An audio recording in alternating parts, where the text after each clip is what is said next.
furthermore, when you look at our sustainability platforms, not only have we researched them, but if you look at what the Residence Hall Association has done under my presidency, you'll find that a lot of the stuff we've already done on campus. Energy conservation competitions, better accessibility recycling, and education to the students. All we're asking you to do is to take our party, put us in office, and expand what we've already known and what we've already done to the rest of campus. And it is for this very reason that I urge you to vote for the Renew Party on March 3rd. Thank you. Well, this isn't a communist revolution, so we have to go to the administration, make sure our platforms are inherently achievable. So I have to disagree with Sammy, but we went straight to the source of the student body, which is you, the students, and that's where we formulated our platforms.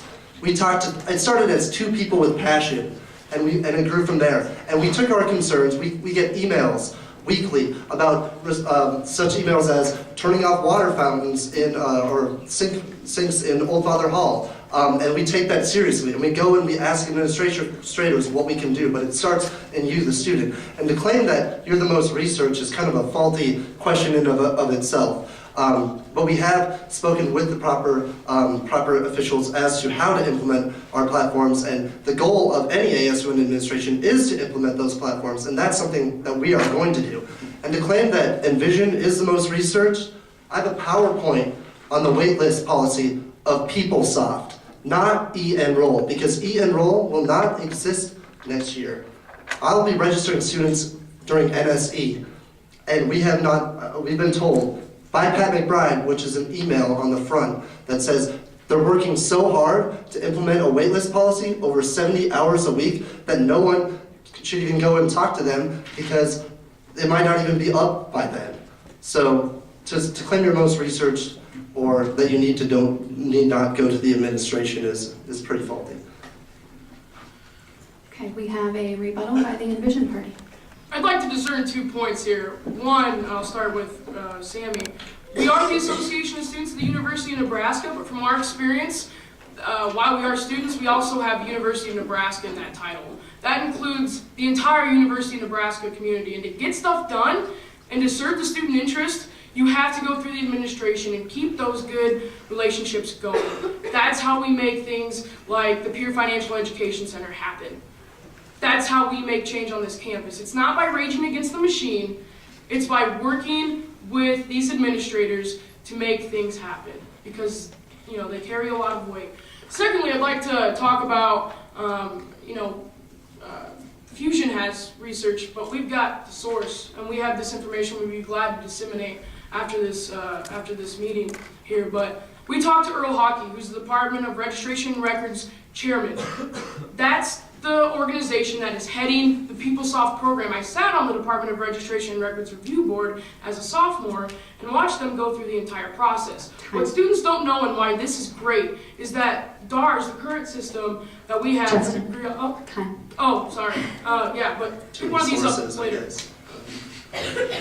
Sorry. Okay, we have one more question. I will continue with the format and let every candidate every party have 2 minutes, but in the interest of time, you might want to try and be briefer. Okay.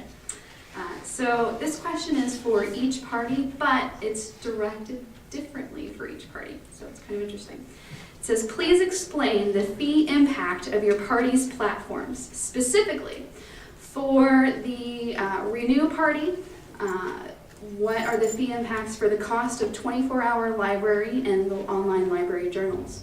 For Envision, the class waitlist on eNroll, and for Fusion, the funding for graduate travel vouchers. I should have wrote this down. I think we're starting now with Fusion, Renew at the end.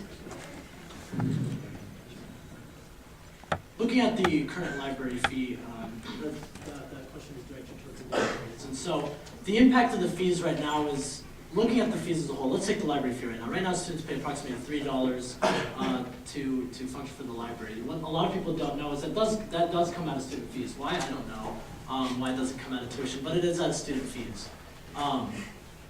In order to maintain a 24-hour library, wouldn't be too drastic in student fees. Now, they already keep the lights on. And so now just a matter of having a staff person for the extra few hours in the night to make sure that graduate students or students who want to study late, right now with our current idea, 1 day a week, can go in and use those services. Now, why I don't think this is going to be of any impact is if you look at the rest of our platforms, and you'll find that we disagree with the excess funding of $70,000, which one of the executive members up here has voted for to increase student fees by $70,000 in total for 475 ride. Our program advocates that we can keep the student fee at where it is at $1.12 instead of the increase up to $2.80. And thus that reallocation, so that we keep rate increases steady, and that allocation would go towards funding a 24-hour library. And thus we're able to keep an efficient program for students, not slap you on the wrist for using a program you pay into, but then also add a new development on campus for a very, very minuscule dip into your guys' pockets. And with that being said, I'll turn it over to Peter. Okay, so now for the Fusion Party and for everyone's memory, the question was directed at the funding for graduate travel vouchers. I would just like to make clear that as a party, we are not claiming that we can fund every single travel voucher that every single graduate student wants to receive. I wish we could, but obviously that's not a feasible result. However, we recognize the need for this to be addressed, and it is something that as an administration in ASUN, we will pay special attention to, because for the reasons that Reed outlined, this is an important aspect of our university, and it's something that needs to be paid attention to. Also, just a couple points on funding and other issues. 24-hour library not only will increase your student fees, no matter how minuscule, it is an increase in student fees, which Fusion is committed to not doing. Also, it's not particularly sustainable. So that's another issue that you maybe would want to look at with that particular platform. But just overall, as far as student fees go, Fusion is committed to not raising your student fees. And that is a message that I want you to leave here with, because we understand that times are hard and that students need to save their money where they can. And we want to help you do that. So for those reasons, I urge you to vote Fusion. Okay, lastly, Envision, and as a reminder, the question was directed for the class wait list on eNroll. Absolutely. Well, we can 100% tell you it won't cost you a dime to implement this class waitlist policy, because Governor Hyman has allocated all the funding to implement the new SIS system, the Student Information Services System. So this doesn't cost students a dime. But I do want to go back to what I was finishing up before, and the fact that this class waitlist policy will not be run by admissions. It will be run by the Department of Registration and Records. And we went to the source to make sure that this was a platform that hadn't been advocated on before and that they weren't planning on implementing. And as I said, I have my email correspondence with Earl Hockey here to gladly disseminate among anyone who would like to see it after this debate. With that, I'd like to just thank you all for attending and paying attention to all of us. I know this can get kind of monotonous at sometimes, but thank you, and I'll hand it back to the chair as well. Okay, so we are now down to the closing statements.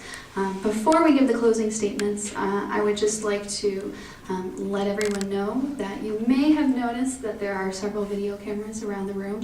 The GSA will have this debate available on their website, a link on their website to YouTube, where NUnited has their page.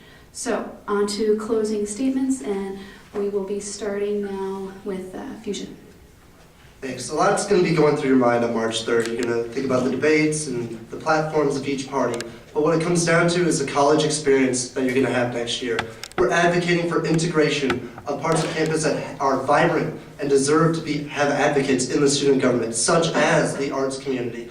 We have talked to Dean Oliva, and he's committed to doing this with or without us getting elected. And that's something that we, as leaders of the Fusion Coalition, are committed to doing. These things are not just electable positions that we're taking.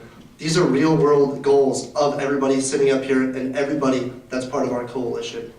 If you have that passion for getting involved with student government, that passion no matter if you're on the inside and serving in the student government currently, or on the outside, not involved, living off campus, everybody has a place in the Fusion Coalition and the student government next year that we will usher in. If you have that same passion as Rose and Sean did, firing back ideas about a year ago, kids that aren't involved, that's the passion we bring. Fusion started because of you. Fusion is about you. And if elected, ASUN will be about you too. serving students best.